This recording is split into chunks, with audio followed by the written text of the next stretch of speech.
which is something you generally do if you're not talented. You also generally do it if you're not courageous, which is another way of saying you're a coward.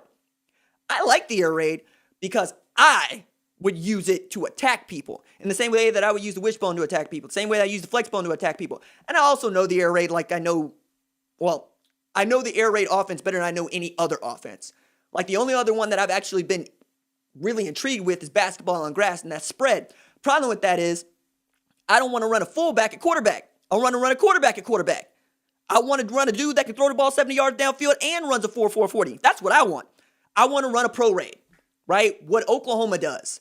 Now, the difference between the air raid and the pro raid is you're going to run the ball way more than you throw it, or at least as many times as you throw it. And you're also going to not shy away from, why don't we just line up and beat the hell out of people? Kind of like what the Seattle Seahawks tried to do every year. And then last night, that was really interesting to watch because DK Metcalf is exactly that kind of dude that I think I would love to coach in an air raid because he's just out there flying. He's got one speed in his fifth gear.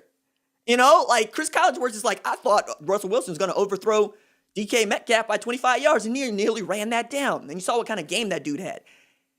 I'm just saying that if you give me the air raid and you let me run it with courage and bravery, it's going to work more times than not. I'm not going to depend on a bunch of slow dudes to make this thing work, though I do like the properties of the air raid and the principles of the air raid. Let's see. Arkansas versus Ole Miss will be a shootout. I hope so, but here's the thing. Felipe Franks looks really great on paper. Sometimes he scares the hell out of me when he's back there, man. I'm like, what are you doing with the ball? Why are you doing that with the ball? Because the thing about Arkansas is that they believe in what they're doing. Let me say that again. They believe in what they're doing. Like Kendall Briles has them confident offensively. Barry Odom has them confident defensively. They're not only making tackles and making plays, they're playing the kind of football that you expected to be played by LSU. And if you look at the SEC West, if we're doing power rankings to go Alabama at 1, right? You got to go with Arkansas or Texas A&M at 2. I'm going to go with Arkansas because I trust Arkansas to actually want to go win a football game as opposed to ampersand you that's waiting on Florida to screw this up. So let's go Florida at 3 there, or 4, excuse me, not Florida. A&M at 3. And then let's go 4. What are you talking? Ole Miss, right? Auburn? Ole Miss over Auburn? Auburn over what? Dare I say it? LSU? Because LSU looks like they could be what we expected Missouri to be this year. Which is wild to think about. Because even after losing 34 players off of last year's team, I expected them to be decent. I didn't expect them to be good. I expect them to be decent. But decent might just be 5-5 for them. That might be what that is. Meanwhile, I believe that Arkansas, 1, as I did in the segment over the weekend, got robbed of a win against Auburn. 2, Auburn ain't that good. And 3, you rank Arkansas based off of how they're playing. Because you look at these rankings and you see North Carolina at number 5 and you're going, how is it North Carolina is considered the 5th best team in the country and Arkansas can't even get votes? Like for the top 25. Why can't we just put them in there? It's all moving and shaking anyway. What the hell does Minnesota and USC need to do in the top 25 right now? They don't play football in the case of Minnesota for another 2 weeks. Case of USC, like a month. Rank Arkansas. Stop being a coward about it. So you got else in here. GT will upset Georgia Tech? This fool said Georgia Tech gonna upset Clemson. Yo, man, I got some oceanfront property right here in Oklahoma that I want to sell you. I'm gonna make you a really good deal, okay?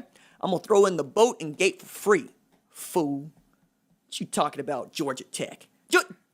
If Miami can't get more than 17 on Clemson, the hell makes you think that a Georgia Tech team that couldn't even beat Central Florida is gonna beat Clemson? Why are we being stupid today? I know it's Monday, but damn.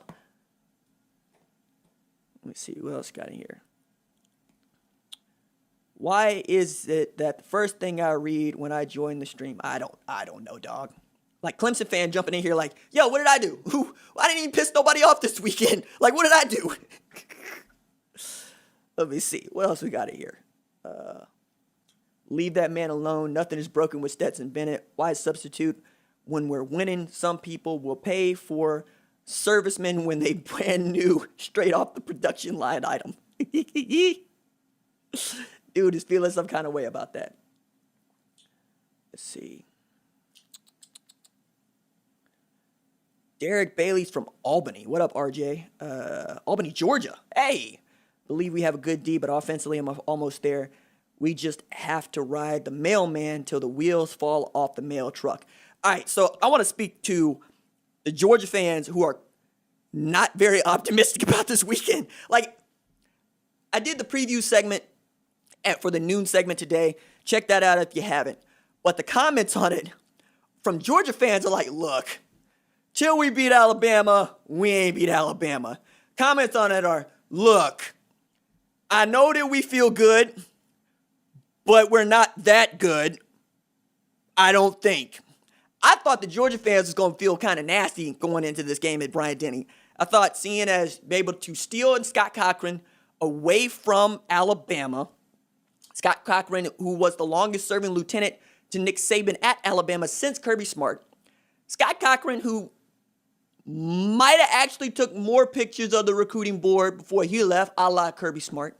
Scott Cochran, who feels some kind of way that he was rebuffed when he asked to be an on-the-field assistant for Nick Saban. I just thought that y'all would feel some more bad blood in there. And what I'm getting is, nah, man. I'm going to keep my trash talking to a minimum because I don't want it coming back to bite me. That's how good Alabama has been.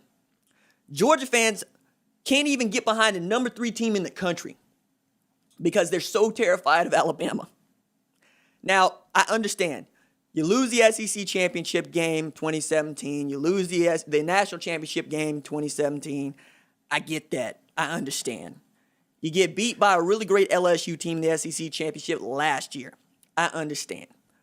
But I feel like y'all should feel some kind of way going into this game. Because defensively, this is the most indefensible defense that Georgia has played in the Kirby Smart era. So why not feel some kind of way about it? Why not have yourself a day? It's 8 o'clock Eastern Standard Time on a Saturday night in Bryant-Denny. Why don't you go and just burn down Alabama? Burn it down. Why not? Believe in yourselves. Believe in yourselves. Take it from me, a dude that was really negative about Oklahoma playing against Texas. Like, did not feel good about it. I'm texting with my homeboy, Texas fan, and he came to the conclusions like, we are both wildly pessimistic about our football teams. Like, yes! Because I know that this is the worst OU team that Texas had faced in 6 years. And yet they still beat Texas. So I'm just saying, I understand where you're coming from. But have some faith because y'all are a good football team, unlike Oklahoma.